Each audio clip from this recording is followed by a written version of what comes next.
Judge That Disc Golfer, the game show where you judge a disc golfer you've never met. Let's go ahead and start this up here. So, Nick, you may recognize him. I golf. This is, what's your name? Kevin Coltrane. Kevin Coltrane. So, this is a game called Judge That Disc Golfer. We're going to analyze your introduction to us, and then we're going to try to make some guesses about you. We're going to try to judge you. Okay, here we go. So, question number one is just get to know you. How long have you been playing disc golf? I first played disc golf I've been playing competitively for about 8 years. I first played disc golf in like the 7th grade. So I guess I first played disc golf like 16 years ago. Okay, so 16 years, and you've been playing competitively? Since 2012. Okay, so 8 years. Do you have a PDGA number? 53341. And do you have a rating? 1004 last I checked. 1004. So you're the highest rated golfer that we've interviewed. So let's ask, based off of that understanding, Suck on that, Casey. Yeah. How far can you throw a disc? Okay, so Dave, this is the game. Let me go ahead and switch it up here. So the way it works is we pick a random disc golfer that nobody knows. Now, full disclosure, I know this individual and Nick knows this individual, but he does not know the answers that are going to be given in this situation. You know very much about what he just told you. He gave a good insight there. I do think it's going to lean a little bit in Nick's favor here, but not necessarily. I feel like these questions are kind of up for grabs. So, with that being said, we're going to let Nick answer this. He says, how far can he throw a disc? And he gives an answer. He has 1,005 rating. He's been playing a long time. Nick, what do you think he's going to answer? Let's say 500 feet. Okay, it's the closest. Dave, the closest to the answer is going to be the winner. I'll put him back up there on screen. You can kind of see him a little bit there. But what do you think? I think the answer is the guy seems very reserved. And so I don't think he's going to say 500 on your thing unless he says it and laughs. So I'm going to say 440. Okay, 440. All right, here we go. Let's see what he answers. All right, we're going to get this rolling here. There's a lot of variables into distance. If I was to throw a flat ground, perfect drive with a little bit of tailwind, I could probably hit between 485 and 500. Wow. Okay. Now let's see if you guys guessed that. We've been having. Okay, so this is kind of home field. This is the most advantage that I've had. This is actually the first disc golfer on Judge That Disc Golf that I know, and I know Kevin very well. I'll kind of give you a quick tip, Dave. Kevin did the best that I think anyone in New England has ever done at the MVP Open last year. He placed just out of the top 20, I'm pretty sure. Okay. So he said tailwind's 10%, so without that tailwind, he's throwing 440 on the nose. Exactly. 48 feet minus 485 is 437. I was just going to say, he's a power thrower. You both were very close. So, long story short, we're going to give that one to Nick. But we're going to go ahead and get the next question going here, and let's see what we asked him. Some really, really honest people say they throw very short. He's being honest as he can be, and it sounds pretty long. Let's ask this question. Did you keep track of your score this round? Yes. Okay, what layout did you play? We played Old Glory. Okay, so not that Old Glory is going to determine this. Well, actually, yes, it will, Nick. Think about this. How many birdies did you get? I'd need to check. Okay, go ahead.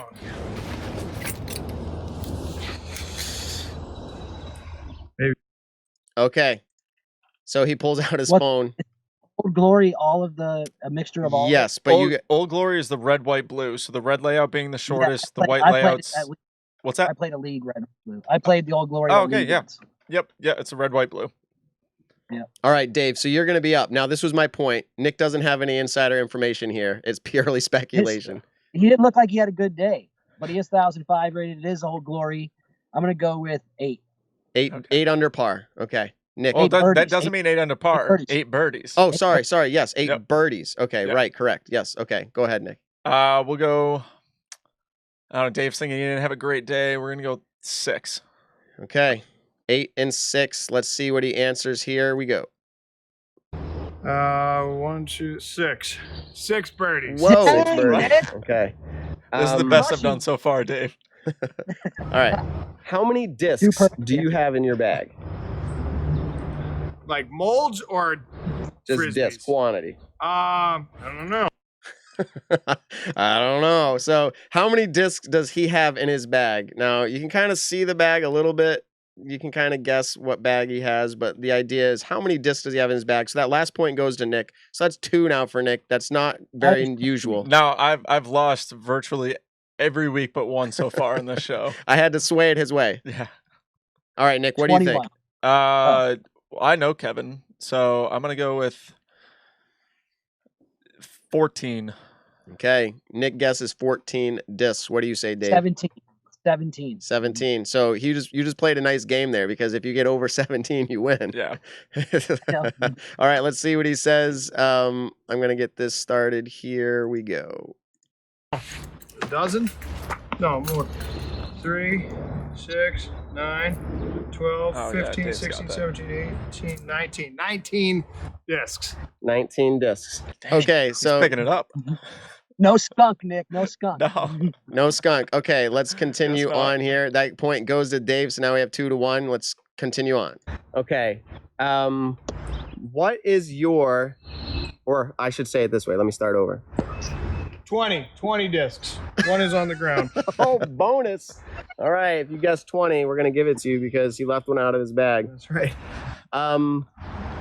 Do you have a favorite professional disc golfer? No. No. Okay, so if you had to choose one, who would you pick? Oh, that just cracks me up. I said, do you have a favorite pro? And he's like, reserved it by himself. No. Okay. So I said, if you have to say you have a favorite pro, who would it be? So Dave, you're up. Who does this guy say, if he had to choose, who's his favorite? I mean, I don't know the guy. I feel like he's going to pick a local player or Ricky, but the way he's dressed and the bag he's carrying, I'm going with Paul McBeth. Oh, man, you gave 3 different ones. Yeah, you right. rolled the dice and went with Paul Paul. McBeth's my answer, though. Okay. He's wearing the Oakley. He's dressed like that. I'm going with the Paul. Well, so we've played with Simon before a couple times, and so I know he loves to compete. Kevin's a really good competitor, and I know he loves to compete against Simon. So I'm gonna go with Simon. Okay, let's see what his answer is. Who is his favorite pro if he had to choose? I guess Riggy's pretty cool. I like watching Kevin Jones play the most, I guess. I knew it was Okay, Ricky. so Dang. Kevin Jones. That would be my favorite player to watch. Damn, that's Okay, surprising. awesome. So I didn't know he was a KJ USA fan. So you both got skunked on that one, but we made him choose. But to be fair, I almost give half a point to Felberg, but he went I know, final right? answer Yeah. Paul, but he said Ricky's cool, but then he Yeah. moved on. So I almost said Ricky I because he said did that's the what he was doubles going to round say, with though. I Ricky. said he was going to say Ricky was cool. That's all I said. Yeah. you're right. It was kind of true. So all right, still 2-1. Let's continue on. I think there are 2 more questions or 6 total. I think that there would be 2 questions left. Okay, here we go. Good answer. How about we ask this? And I think Nick's gonna have to make. He's a wicked nice guy too. Just Kevin wanna Jones is give him props extremely, on that. yes, He's an Kevin, if you're extremely watching, nice man. extremely nice guy. How many aces do you have?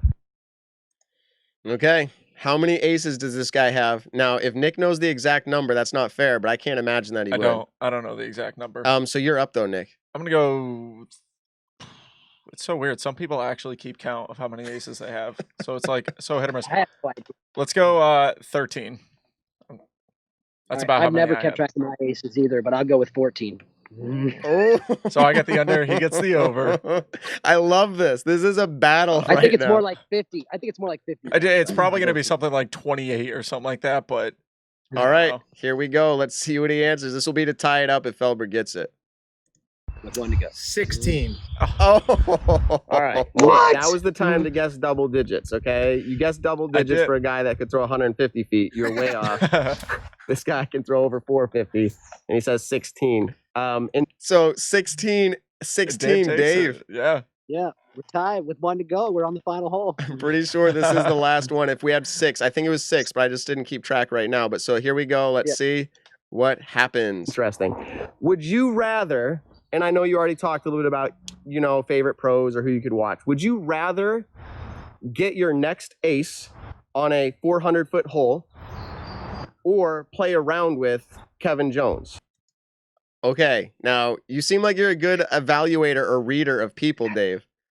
Like, you already analyzed him right out of the gate and you were pretty close. What do you think he's going to say? Would he rather a 400-foot ace or a round with Kevin Jones?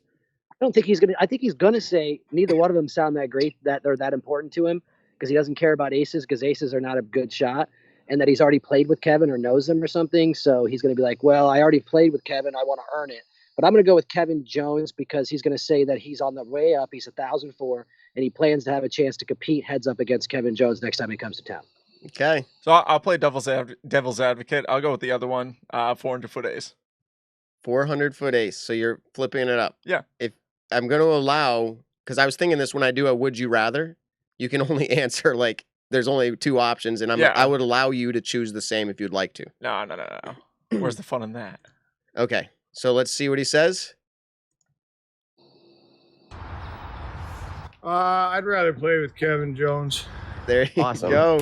And so, yeah. So I figured he would say that only because I'm 99% sure he's never played with Kevin, and I know this Kevin probably doesn't care that much about aces, but I'm not going to go with the same answer. Come on. Okay. So as far as games thanks go, for laying up there. Thanks for laying up and let me take it. Yeah, don't worry, I got you. He wasn't visualizing the win hard enough. Okay. So we finish out with Kevin. The game is over, but let's just see a few other things we asked him, and then we're going to wrap this show up. All right, here we go. Let's get Kevin back up. Two more questions. What would you say is the most interesting thing in your bag? Like disc? Anything. What's the most interesting thing you might have in your bag? The most interesting thing I have in my bag is a t-shirt. Woo. That says Big Damn Heroes. Awesome. So for any Firefly fans out there, that is the most interesting thing in my bag. And then final question, Kevin. What is the craziest thing that you've seen on the disc golf course in all of your disc golf experience? Craziest thing you've seen? It can be anything. Yeah, I don't know. It's not a really crazy sport. Nick, he might say animals. Sit on it. We'll see. What's the craziest thing you've seen on the disc golf course? Craziest thing I've seen? Ricky going OB. I don't know. A guy tried to fight me once times. at Tully where they were in a drunk foursome, and they were going off on one, and I came up and was like, oh, do you guys mind if I throw? And he was like, oh, we already threw. And I was like, yeah, but it's just literally just me. I'll be out of your way in a second. And he was just like, yeah, no, we're going to go. And I was like, okay, no, I'm going to throw. And I threw, and the guy, he was just belligerent, and I don't know what he was thinking. I never saw them again because I was by myself, and they were in a foursome. And he was like yelling at me that he would F me up in front of his kid and stuff, and I was just like, man, this poor man. So that is crazy. After that was one of the craziest. That is crazy. PG-13. And maybe just as a segue into our other segments, Nick, have you ever seen someone want to fight you on the course? I have a story where I've observed a fight. Interesting topic. Thanks, Kevin, for being on the show. Thanks for having me. Hopefully we judged you correctly. Yeah, we'll see. All right. So Dave. I think technically Dave won that because I laid up on the final hole. Dave, I've said to everyone every single week, if they win, I will buy them lunch. I'm sure that I will see you hopefully when the tour kind of kicks back into full gear. I'm sure I'll see you at some point, and I'll probably throw you $10, and that will be the reason why. Assistant TD to the Pro Worlds next year. Hopefully you'll come out and that'll be a good lunch. I would love to do that.